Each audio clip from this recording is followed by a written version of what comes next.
ಹಾಗೆ ಎಸ್ ಜಾನಕಿಯವರ ನಿಧನಕ್ಕೆ ಗಾಯಕಿ ಜೋಗಿ ಸುನೀತಾ ಕೂಡ ಭಾವುಕರಾಗಿ ಮಾತನಾಡಿದ್ರು.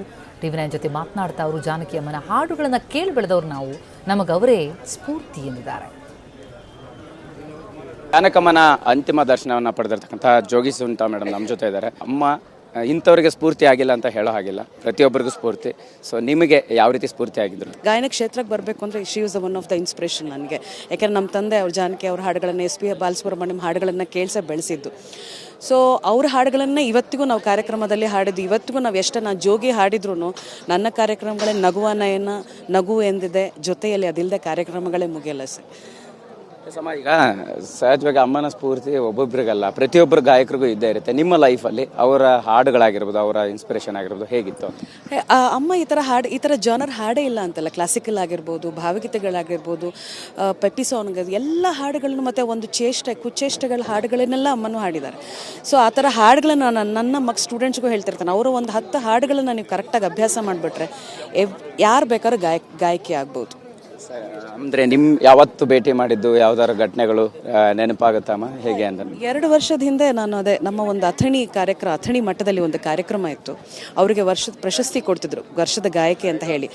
ಆವಾಗ ಅವರ ಎಲ್ಲ ಹಾಡುಗಳನ್ನು ಅವ್ರ ಮುಂದೆ ಕುತ್ಕೊಂಡು ಹಾಡಿದ್ದೆ ನಾನು. ಮೇಡಮ್, ನಿಮ್ಮ ಕಡೆಯಿಂದ ಅಮ್ಮನಿಗೋಸ್ಕರ 1-2 ಸಾಲುಗಳನ್ನು ಅವರ ನೆನಪಿಗೆ ಜೊತೆಯಲ್ಲಿ ಹಾಡೋದಾದರೆ?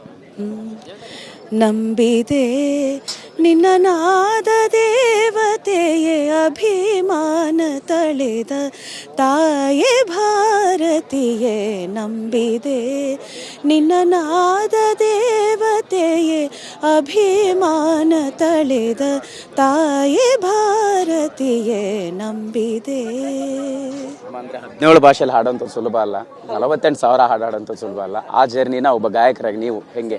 ಹೇಳ್ದಲ್ಲ, ನೆನ್ನೆ ಮಾತಾಡ್ತಿದ್ವಿ, ಒಂದು 2-3 ಹಾಡು ಅಥವಾ 1,000 ಹಾಡಿದ ಇವತ್ತೆಲ್ಲ ಅಷ್ಟು ಹಾಡಿದ್ವಿ.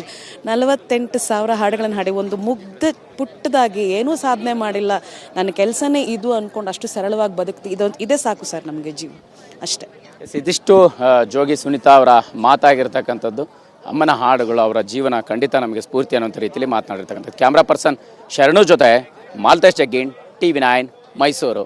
ವಿಜಯ್ ಪ್ರಕಾಶ್ ಅವರು ಕೂಡ ಬಂದು ಅಂತಿಮ ನಮನ ಸಲ್ಲಿಸಿ ಮಾತನಾಡಿದ್ದಾರೆ. ಖ್ಯಾತ ಗಾಯಕ ವಿಜಯ್ ಪ್ರಕಾಶ್ ಏನು ಹೇಳಿದ್ದಾರೆ ಕೇಳೋಣ ಬನ್ನಿ. ಅವತ್ತು ಅಮ್ಮನ ಹಾಡುಗಳನ್ನು ರೇಡಿಯೋದಲ್ಲಿ ಕೇಳ್ತಾ ಇದ್ವಿ, ಬಟ್ ಅವತ್ತು ಅವ್ರು ಯಾರಂತನೂ ಗೊತ್ತಿರಲಿಲ್ಲ. ಅಲ್ಲಿಂದ ಇನ್ಸ್ಪಿರೇಷನ್ ಆಗಿರುವಂಥವ್ರು ಜಾನಕಮ್ಮ ಅನ್ನೋಂಥ ರೀತಿಯಲ್ಲಿ ವಿಜಯ್ ಪ್ರಕಾಶ್ ಅವರು ಮಾತಾಡ್ತಾ ಇದ್ದಾರೆ. ಸರ್, ಪ್ರತಿಯೊಬ್ಬರನ್ನು ಕೇಳಿದಾಗ ಅದನ್ನೇ ಹೇಳ್ತಾ ಇದ್ದಾರೆ. ಅಂದರೆ ರೇಡಿಯೋದಲ್ಲಿ ಕೇಳ್ತಾ ಇದ್ವಿ, ಬಟ್ ಅವತ್ತು ಬರೀ ಅವ್ರ ಹೆಸರು ಗೊತ್ತಾಗ್ತಾ ಇತ್ತು. ನಂತರ ಇದೆಲ್ಲವನ್ನೂ ಕೂಡ ಬೆಳವಣಿಗೆ ನೋಡಿದ್ವಿ. ನಿಮಗೆ ಆ ಜರ್ನಿನೆಲ್ಲ ನೋಡಿದಾಗೆ ಸರ್? ಅದೇ ಹೇಳಿದ್ನಲ್ಲ, ನಾವು ಚಿತ್ರಗೀತೆಗಳು ಕೇಳ್ತಾ ಇದ್ವಿ, ಆಮೇಲೆ ಗೊತ್ತಾಯಿತು ಇದು ಜಾನಕಮ್ಮ ಅಂತ ಬೆಳೆದ ಮೇಲೆ. ಮತ್ತು ಈ ಇಂಡಸ್ಟ್ರಿಗೆ ಬಂದ ಮೇಲೆ ಒಂದೊಂದು ಲೈನಲ್ಲಿ ಎಷ್ಟು ಒಂದು ಟೆಕ್ನಿಕ್ ಇದೆ, ಹಾಡುವಂಥ ಆ ಟೆಕ್ನಿಕ್ ಏನು, ಮತ್ತು ಅವ್ರು ಏನು ಹಾವಭಾವಗಳಲ್ಲಿ ಏನು ರೌದ್ರವಾಗಿ ಏನೂ ಇರ್ತಿರಲಿಲ್ಲ, ಭಾಳ ಮಧುರವಾಗಿ ನಿಂತು ಮಧುರವಾಗಿ ಹಾಡ್ಬಿಡೋರು. ಸೊ ಇದೆಲ್ಲ ಹೇಗೆ ಸಾಧ್ಯವಾಯಿತು ಅಂತ ಯೋಚಿಸ್ಬೇಕಾದ್ರೆ ಅರ್ಥ ಆಗತ್ತೆ, ಇದು ಭಗವಂತನ ಲೀಲೆ ಅಂತ. ಸೊ ಆ ಲೀಲೆನೇ ಅವರು.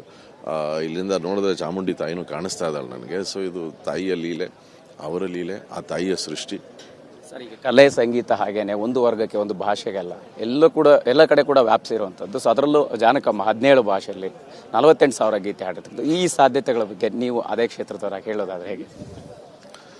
ಅದು ಅಸಾಧ್ಯ. ಅದೇ ಹೇಳ್ತಿದ್ನಲ್ಲ, ಒಬ್ಬ ವ್ಯಕ್ತಿ 100 ವರ್ಷ ಬದುಕಿದ್ರೆ 36,000 ದಿನ ಬದುಕಬೇಕು. 48,000 ಹಾಡನ್ನು ಹೆಂಗೆ ಹಾಡೋಕ್ಕೆ ಸಾಧ್ಯ? ಹಾಡಿದ್ದಾರೆ ಅಂದರೆ ಅದೆಲ್ಲ ಒಂದು ಚಮತ್ಕಾರ. ಒಂದು ಪ್ರೈಮ್ 30-40 ವರ್ಷ ಕೆಲಸ ಮಾಡಿದ್ರು ಅನ್ಕೊಳ್ಳಿ, ಆ ಅವಧಿಯಲ್ಲಿ ಅಷ್ಟು ಹಾಡುಗಳನ್ನು ಹಾಡಿದ್ದಾರೆ. ಅಂದರೆ ಅದಕ್ಕೆ ಒಂದು ಸ್ಟ್ಯಾಮಿನಾ ಬೇಕು, ಅದಕ್ಕೆ ನಿಮಗೆ ಆಸಕ್ತಿ ಬೇಕು, ಶಕ್ತಿ ಬೇಕು, ಇದೆಲ್ಲವೂ ಬೇಕು. ಆದರೆ ಇದರೆಲ್ಲದರ ಮೇಲೆ ಭಗವಂತನ ಕರುಣೆ ಬೇಕು. ಇಲ್ಲದೆ ಅದು ಇಂಥದ್ದೆಲ್ಲ ಸಾಧ್ಯವಾಗೋದಿಲ್ಲ. ಜಾನಕಮ್ಮ ಅಂದ ತಕ್ಷಣ ಒಬ್ಬೊಬ್ರಿಗೆ ಒಂದೊಂದು ರೀತಿಯಲ್ಲಿ ನೆನಪಾಗ್ತಾರೆ. ನಿಮಗೆ ಯಾವ ಸಂದರ್ಭ, ಯಾವ ಸನ್ನಿವೇಶ ತುಂಬ ಕಾಡುತ್ತೆ? ಅವ್ರನ್ನ ಭೇಟಿಯಾದ ಆ ನೆನಪುಗಳಷ್ಟೇ. ಯಾವುದೋ ಒಂದು ಕಾರ್ಯಕ್ರಮದ ಸಂದರ್ಭದಲ್ಲಿ ಭೇಟಿಯಾಗಿದ್ದು, ಅವರು ಅಷ್ಟು ಮಧುರವಾಗಿ ಅಷ್ಟು ಪ್ರೀತಿಯಿಂದ ಮಾತಾಡಿದ್ದು, ಆ ನೆನಪುಗಳೆಲ್ಲ ಹಂಗೆ ಶಾಶ್ವತವಾಗಿದೆ, ಅದು ಹಾಗೆ ಉಳಿಯುತ್ತೆ. ಇದಿಷ್ಟು ವಿಜಯ್ ಪ್ರಕಾಶ್ ಅವರ ಮಾತಾಗಿರ್ತಕ್ಕಂಥದ್ದು. ಕ್ಯಾಮ್ರಾ ಪರ್ಸನ್ ಶರಣು ಜೊತೆ ಮಾಲ್ತೇಶ್ ಜಗ್ಗೀನ್, TV9 ಮೈಸೂರು.